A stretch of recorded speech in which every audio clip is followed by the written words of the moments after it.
Hi guys, welcome to అమ్మమ్మ గారి వంటిల్లు. ఈరోజు మా అమ్మమ్మ అయితే వంకాయ చిలకడదుంప కూర అయితే వండుతున్నారు. ఎలా వండుతున్నారు చూసేద్దాం పదండి.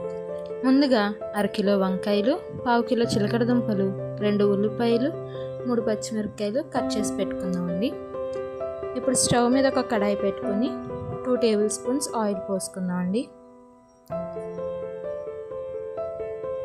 ఆయిల్ కొంచెం వేడెక్కిన తర్వాత పచ్చిమిరపకాయ ముక్కలు, ఉల్లిపాయ ముక్కలు వేసుకొని ఫ్రై చేసుకుందామండి. మీకు గనక ఇష్టమైతే ఇప్పుడే పచ్చి రొయ్యలు కానీ ఎండు రొయ్యలు కానీ వేసుకుని ఫ్రై చేసుకోవచ్చండి. ఉల్లిపాయలు త్వరగా ఫ్రై అవ్వడం కోసం సాల్ట్ యాడ్ చేసుకుందామండి.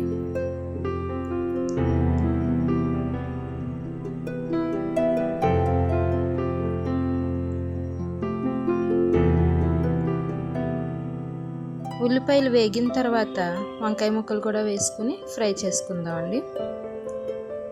వంకాయ ముక్కలు కట్ చేసుకున్న వెంటనే ఉప్పు నీటిలో వేసుకోవాలండి, లేకపోతే కండ్రు వచ్చేస్తాయి.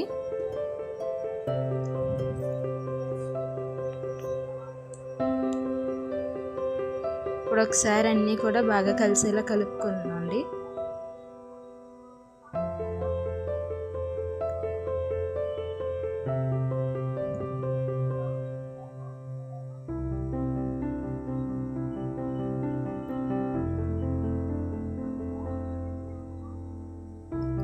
చిలకడ దుంప ముక్కలు కూడా యాడ్ చేసుకుందామండి.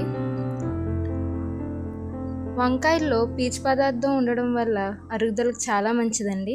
అలాగే చిలకడ దుంపలో కూడా విటమిన్ ఏ ఉంటుంది, అది కంటి చూపుకి చాలా బాగా పనిచేస్తుంది. ఈ కూర పిల్లలు కానీ పెద్దలు కానీ ఎవరు తిన్నా ఆరోగ్యానికి చాలా మంచిదండి. ఇప్పుడు అన్నీ ఒకసారి కలుపుకొని మూత పెట్టుకుందాం.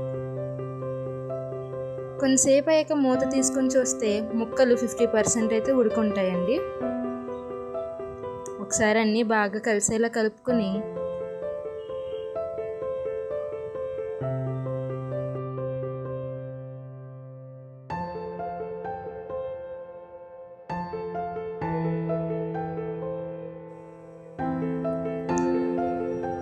ఒక స్పూన్ పసుపు,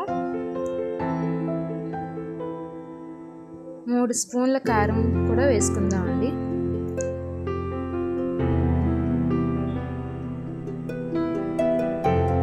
ఇప్పుడు ఉప్పు కారం మొత్తం అన్ని ముక్కలకి బాగా కలిసేలా కలుపుకుందామండి.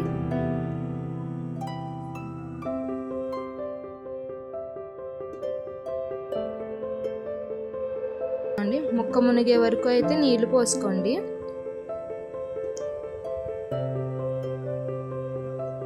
ఇప్పుడు ఇవన్నీ బాగా కలుపుకొని కాసేపు మూత పెట్టుకుని ఉడికించుకుందామండి.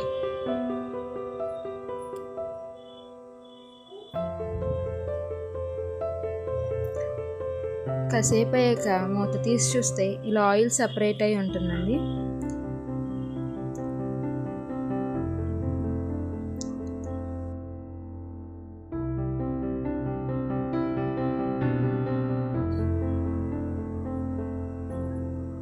ఇప్పుడు కొత్తిమీర వేసుకుని స్టవ్ ఆఫ్ చేసుకుందామండి.